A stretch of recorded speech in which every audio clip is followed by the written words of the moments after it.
My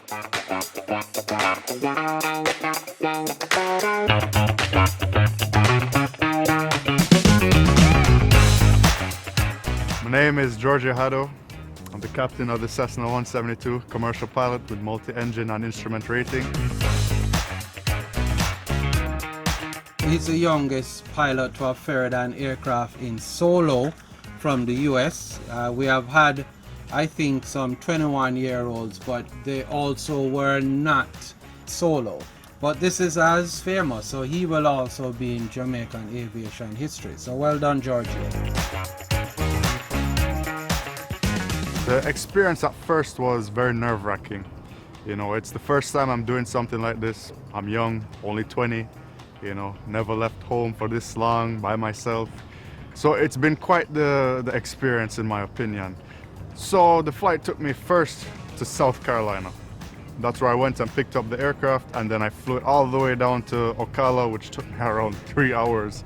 3 hours and 12 minutes of flying, you know, it's crazy. Then I landed in Ocala, refueled, and then I departed the same day to go to Naples, Florida.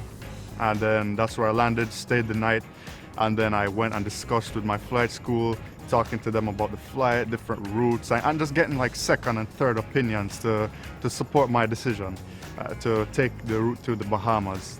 Then after that, I went and I flew over to Tamiami, which is Miami Executive Airport. You know, so after I departed Miami Executive, I went to the Exumas, and then I cleared customs there, did all the paperwork. As I said, first time doing something like that by myself. So as I went along, I was learning, asking questions to Mr. Rob, Mr. Christopher Gooding. You know, it was just, they made it a whole lot better experience for me and made me feel more confident and comfortable. You know, so after I got through that, everything was well. I was like, yeah, I got this. And then I went to Inagua International Airport, departed in the early morning to Port-au-Prince International Airport. Now you see, the thing is, there's very little information about flying around these areas, so it's kind of sketchy thing, but not when you get the right people and the right information. Then departed Port-au-Prince, straight for Jamaica. And boy, when I saw the land, I couldn't be happier.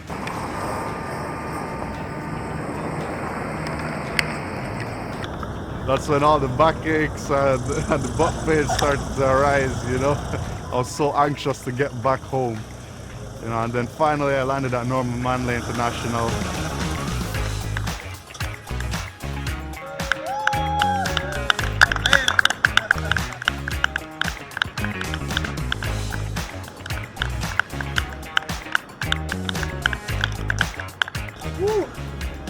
What an amazing, it was an amazing experience and an amazing flight.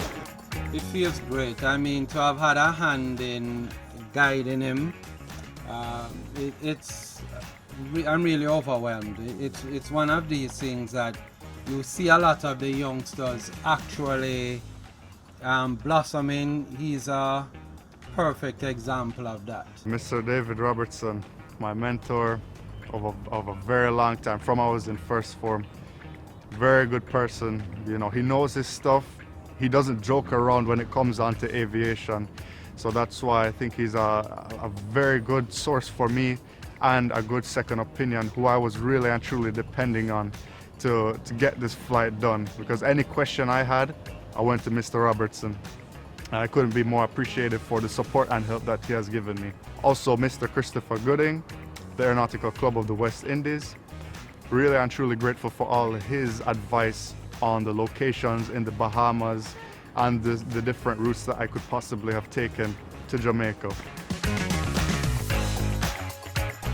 For me and the general public, I think that it is a very big deal in my opinion. It's a very big flight to be done, especially the route that I took, because not many persons have taken that route, as there's not much information published for that type of flying. So for me, from my knowledge, is definitely a first for somebody my age and at my low experience level to be able to successfully complete something like this. And honestly, I'm very grateful for the backing up and support that I've had from my parents, Mr. Rob, Mr. Christopher Gooding. It's been a very good experience for me, in my opinion. When we bought the airplane, the color scheme was like that. And then the reason why we also bought that airplane was a big factor, was the color scheme. So I call it the Rasta Hawk. You know, it's perfect for Jamaica, in my opinion. The color scheme, couldn't ask for better to come to Jamaica.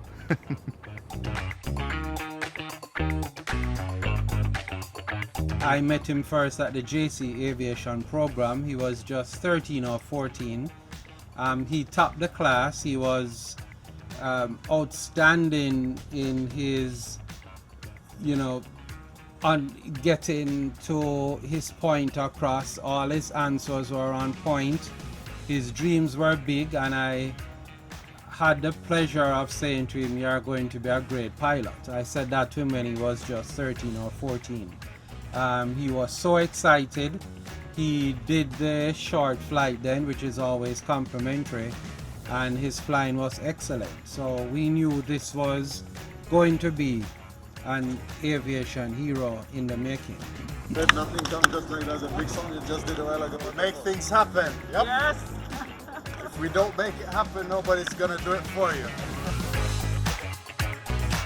He has completed his degree, his Bachelor of Science in Aviation Theoretics at the Aviation College of the Americas.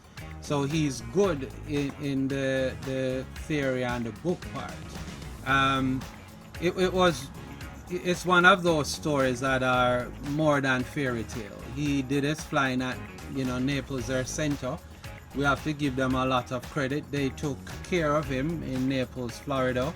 Richard and the clan, guided him, took him through his private license, took him through his instrument rating, took him through his commercial pilot's license, and even his multi-engine rating.